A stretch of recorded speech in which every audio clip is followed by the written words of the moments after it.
हे आहे BTV network आणि आपण पाहत आहात चॅनल बी, प्रतिबिंब जनमनाचं.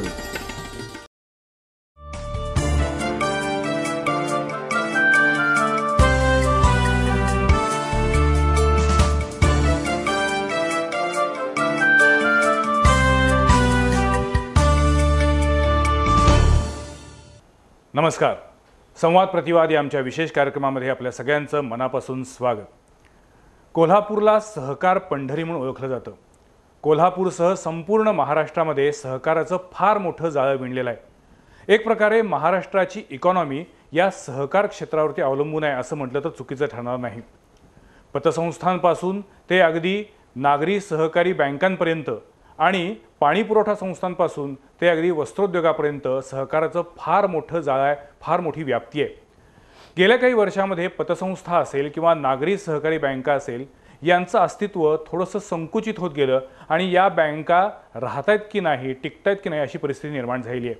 नेमकी का अशी परिस्थिती उद्भवली? सहकारामध्ये स्वाहाकार शिरला असे सगळेजण म्हणतायत.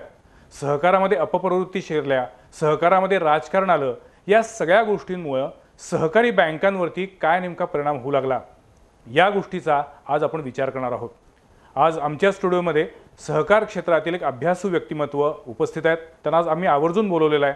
हे कोल्हापूरचे आहेत आणि कोल्हापुरातून शिकून, कोल्हापुरातून इथल्या सगळ्या वेगवेगळ्या कल्चरल ॲक्टिव्हिटीमध्ये सहभागी होऊन मुंबईमध्ये जाऊन आता संपूर्ण राज्याची जी शिखर बँक आहे महाराष्ट्र राज्य सहकारी बँक या राज्य सहकारी बँकेचे MD म्हणजेच कार्यकारी संचालक म्हणून काम करणारे श्री प्रमोद कर्नाळ. नमस्कार. कर्नाळ साहेब, हॅलो, मनापासून स्वागत आहे. कर्नाळ साहेब हे बँकिंग सेक्टरमधले एक अत्यंत अभ्यासू व्यक्ती म्हणून ओळखले जातात आणि त्याचबरोबरीनं त्यांचा एक दुसरा पैलू पण आहे, तो आपण नंतर बोलणार आहोत. त्याची नंतर त्यांची ओळख आपण करून घेणार आहोत.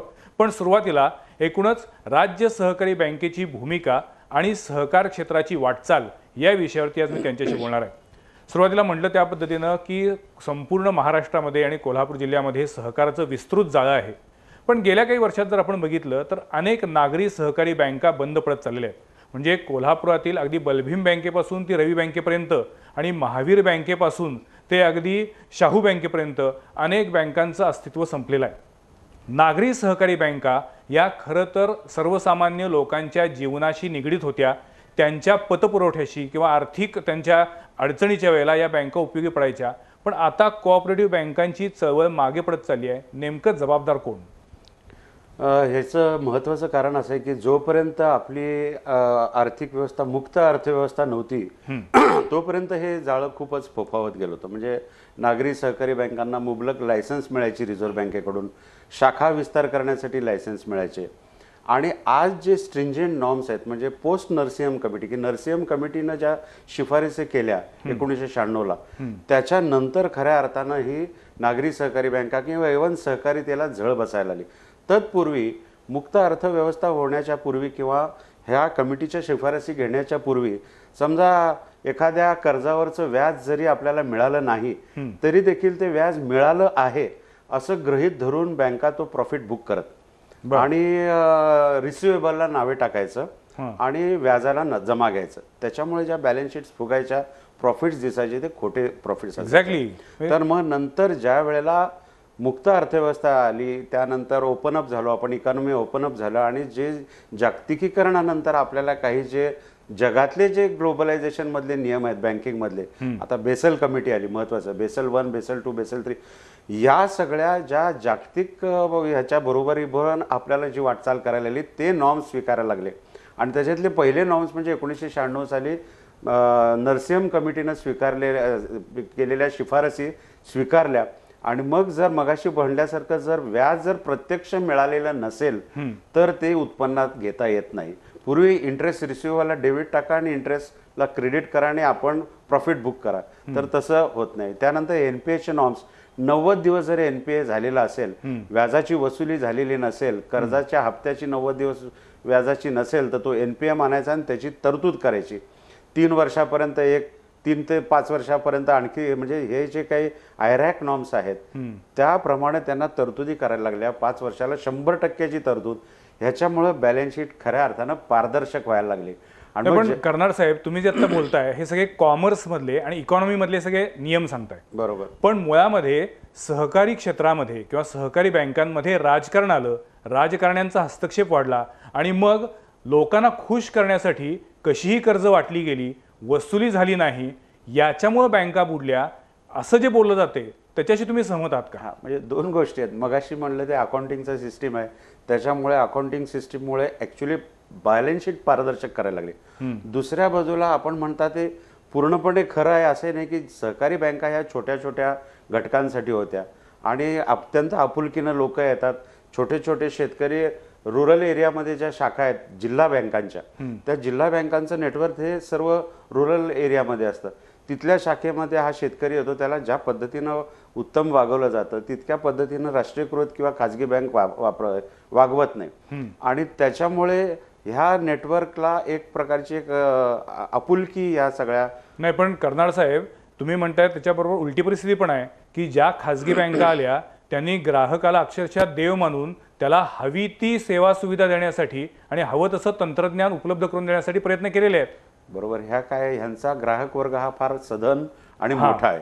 हा मेन डिफरन्स आहे की जिल्हा बँकांचे customer small and marginal farmers, whereas आता ICICI बँक आहे तर त्यांचा सधन 3 लाखाच्या वरचं आणि आमच्याकडे जो सहकारितेतला आहे तो 3 लाखाच्या आतला, हा बेसिक फरक आहे. तर त्याच्यामुळे त्यांच्याबद्दलच्या सेवा आणि आमच्या सेवा या अशा आपुलकीच्या असतात. छोटे लोक असतात. म्हणजे SLBC state level bankers committee जेव्हा ॲन्युअल क्रेडिट प्लॅन प्रमाणे टार्गेट देते तेव्हा त्या टार्गेटमध्ये आमचा एकेकाळी सहकाराचा वाटा 70% होता. आज तो क्रॉप लोनचा 30% खाली आलेला आहे.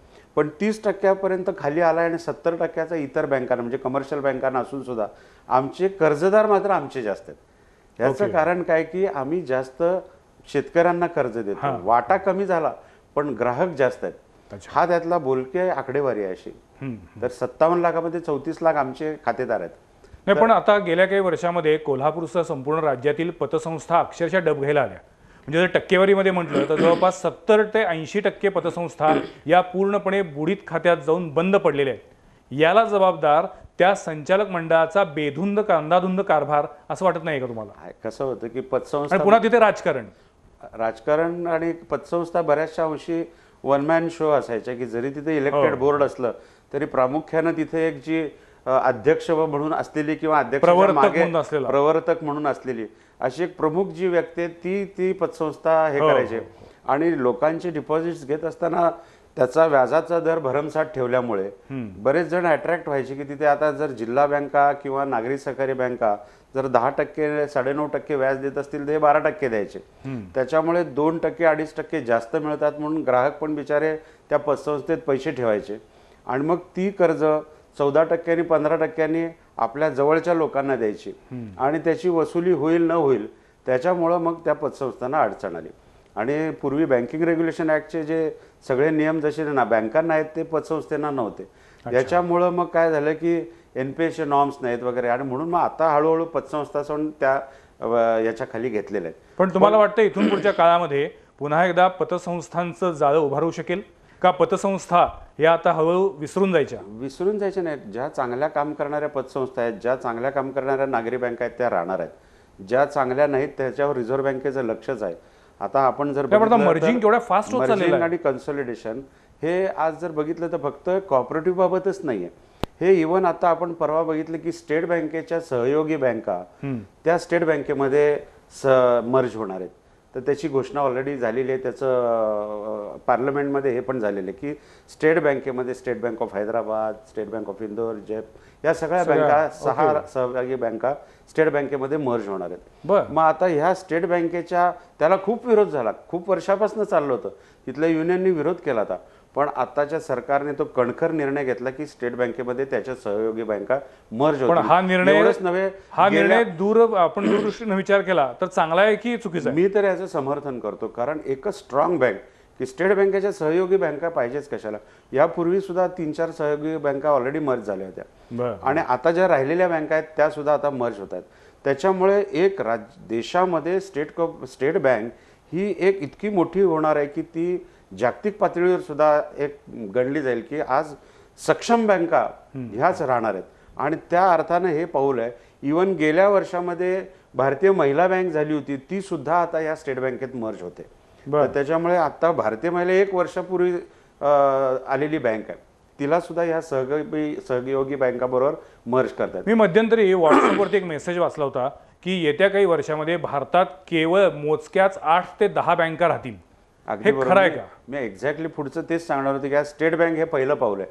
त्याच्यानंतर इवन काही पब्लिक सेक्टर बँक, म्हणजे ज्याच्यामध्ये आपण आज म्हणतो एवढ्या पब्लिक सेक्टर बँक्स आहेत, बँक ऑफ इंडिया आहे, कॅनरा बँक आहे, बँक ऑफ महाराष्ट्र आहे, याच्यामध्ये सुद्धा ह्यांचं सुद्धा कन्सॉलिडेशन भविष्यात होणार आहे. त्यामुळे तिथं सुद्धा राष्ट्रीयकृत बँका सुद्धा थोड्याशा राहणार आहेत. आणि हे जेव्हा कन्सॉलिडेशन होत आहे, पण त्या बँकेच्या रोजगारावरती परिणाम होणार नाही किंवा बँकेमध्ये जे नोकरी करतायत त्यांच्यावरती परिणाम होणार नाही. ह्याच्यामध्ये शासनाने अगदी युनियनला ठासून सांगितलेलं आहे की याच्यामध्ये कोणाला रिट्रेंचमेंट नाही आहे, ले ऑफ नाही, काय नाही. तर त्यामुळे त्यांची सॅलरी, त्यांचं पोझिशन ही प्रोटेक्ट केलेली आहे. फक्त कन्सॉलिडेशन होत असताना पॅरेंटल बँकेमध्ये त्यांना कदाचित ते स्थान मिळणार नाही की जे स्टेट बँक ऑफ हैदराबादमध्ये असलेला जनरल मॅनेजर मूळ स्टेट बँकेत आल्यानंतर त्याची पोझिशन नेमकी काय राहील आणि तो कुठल्या स्तरावर राहील हे पुढे त्यांना बसवून करायला लागेल. तसंच सहकारी बँकांचे की कोऑपरेटिव्ह बँकांमध्ये सुद्धा जे आर गांधींनी जो रिपोर्ट दिला होता त्याच्यामध्ये त्यांनी असं म्हटलं होतं की या छोट्या छोट्या बँका, अर्बन कोऑपरेटिव्ह बँका पण मर्ज व्हाव्यात, किंवा ज्या सक्षम अर्बन बँका आहेत की ज्यांनी अतिशय चांगला बिझनेस केलेला आहे आणि ज्या प्रायव्हेट व्हायला तयार आहेत अशा बँकांना आपण खाजगी पण करायला हरकत नाही, त्यांना जॉईंट स्टॉक कंपनी म्हणून, म्हणजे या सहकारातून सरळ या बँकांचं खाजगीकरण व्हायला सुद्धा हरकत नाही, अशा पद्धतीचा तो रिपोर्ट होता.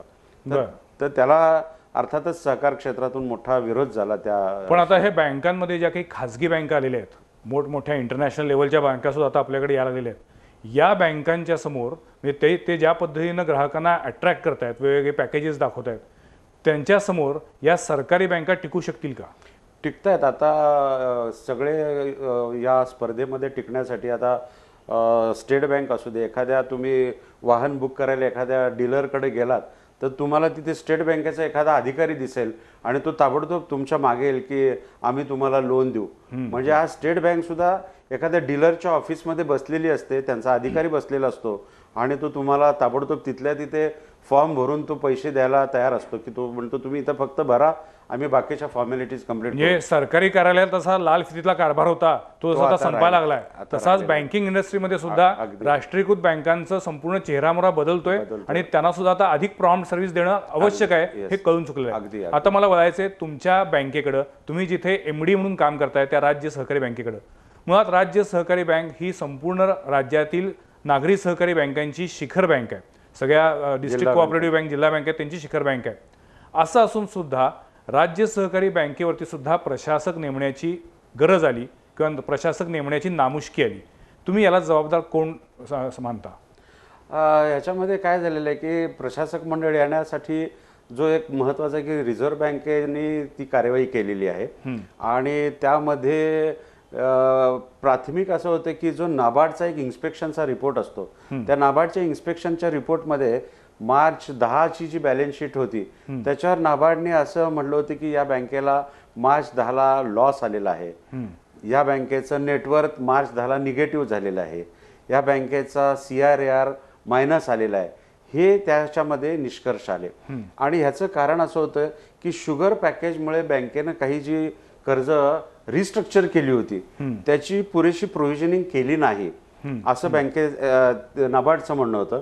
आणि बँकेचं म्हणणं होतं की हे सेंट्रल गव्हर्नमेंटच्या पॅकेजमध्ये केलेले असल्यामुळे त्याला 100% करण्याची गरज नाही, त्यामुळे अपुऱ्या तरतुदी केलेल्या आहेत असं नाबार्डचं म्हणणं होतं. आणि त्यामुळे त्या तरतुदी जर केल्या तर बॅलन्स शीट ही अशी परिस्थिती येत होती. बँक मात्र ते ॲक्सेप्ट करत नव्हतं.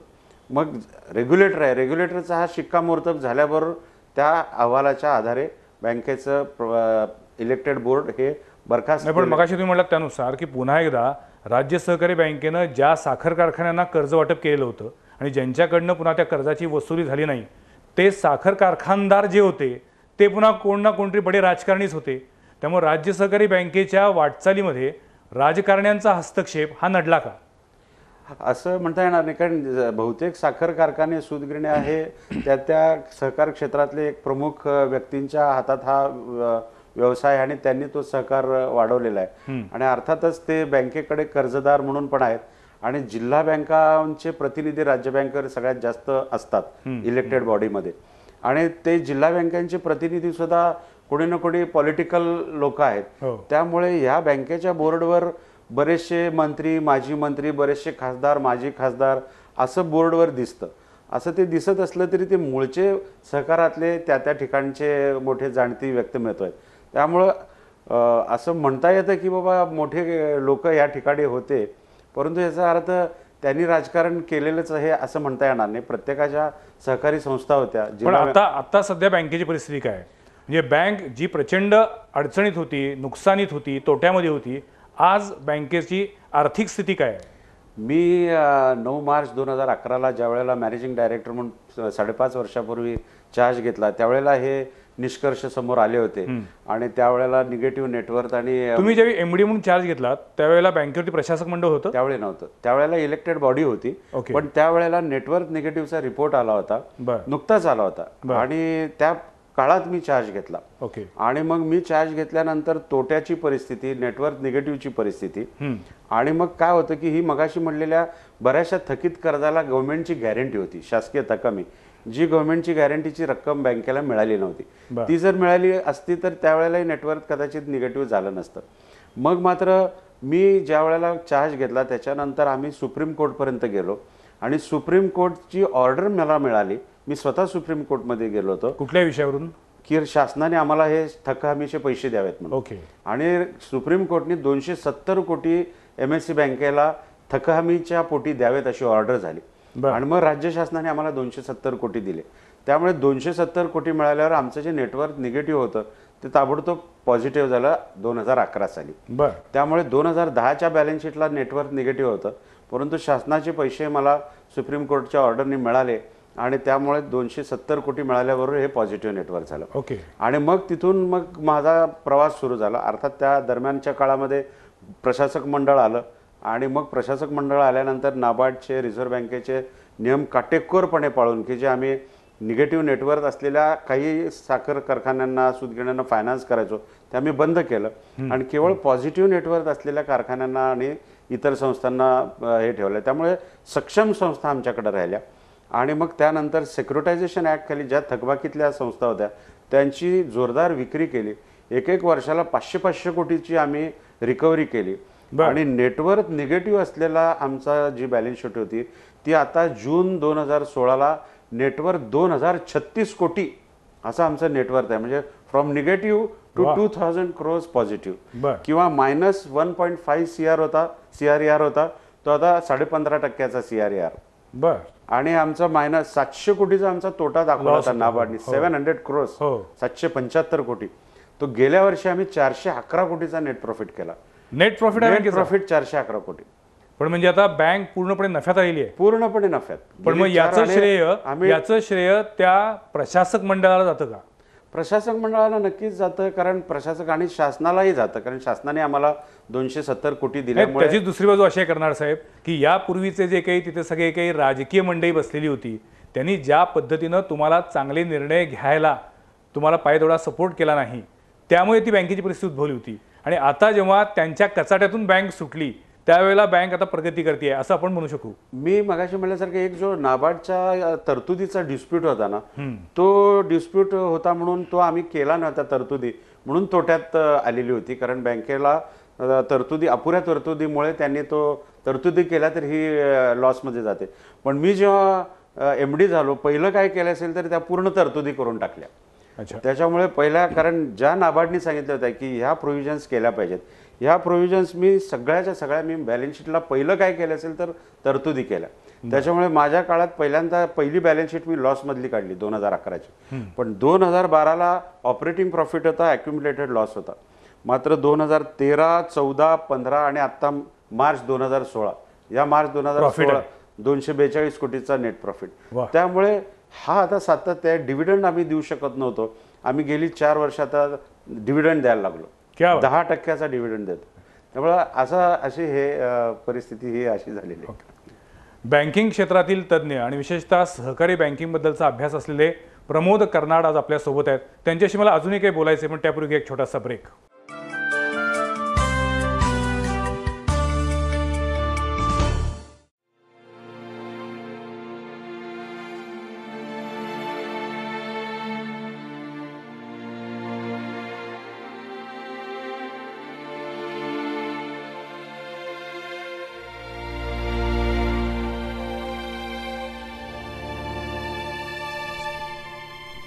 O2 लाईफ आयुष्याला ऊर्जा देणारा प्रकल्प पडवळवाडी पन्हाळा रोड इथं साकारतोय 100 बंगलो असलेला भव्य प्रकल्प O2 लाईफ.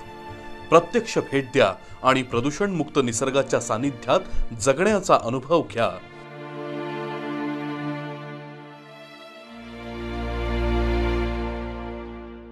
कोल्हापुरी आतिथ्याची परंपरा आणि विविध प्रांतातील अस्सल स्वादिष्ट पदार्थांचा नजराणा. स्काय रेस्टो बार्बेक्यू अल्पावधीत लोकप्रिय झालेला दर्दी खवय्यांच्या पसंतीला उतरलेला स्काय रेस्टो बार्बेक्यू म्हणजे authentic Punjabi, Mughlai, Indian, continental डिशेसचं बेस्ट अँबियन्सचं आलिशान हॉटेल. 3ऱ्या मजल्यावरील टेस्ट बर्ड तुम्हाला देईल विविध प्रांतातील फेमस आणि टेस्टी डिशेस त्या प्रांतातील ओरिजिनल शेफ्स कडून.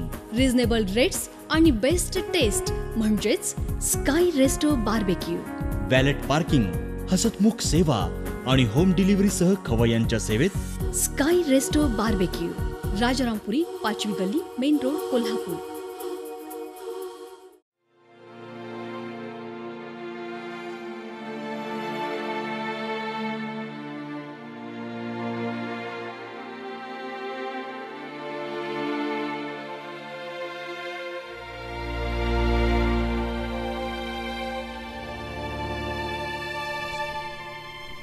O2 लाईफ आयुष्याला ऊर्जा देणारा प्रकल्प पडवळवाडी पन्हाळा रोड इथं साकारतोय 100 बंगलो असलेला भव्य प्रकल्प O2 लाईफ. प्रत्यक्ष भेट द्या आणि प्रदूषण मुक्त निसर्गाच्या सानिध्यात जगण्याचा अनुभव घ्या.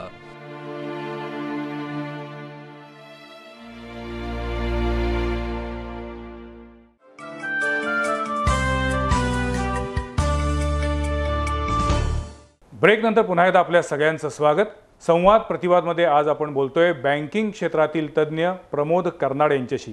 प्रमोद कर्नाड हे राज्य सहकारी बँकेचे MD म्हणजेच कार्यकारी संचालक म्हणून काम करत आहेत. विशेष म्हणजे ते मूळचे कोल्हापूरचे आहेत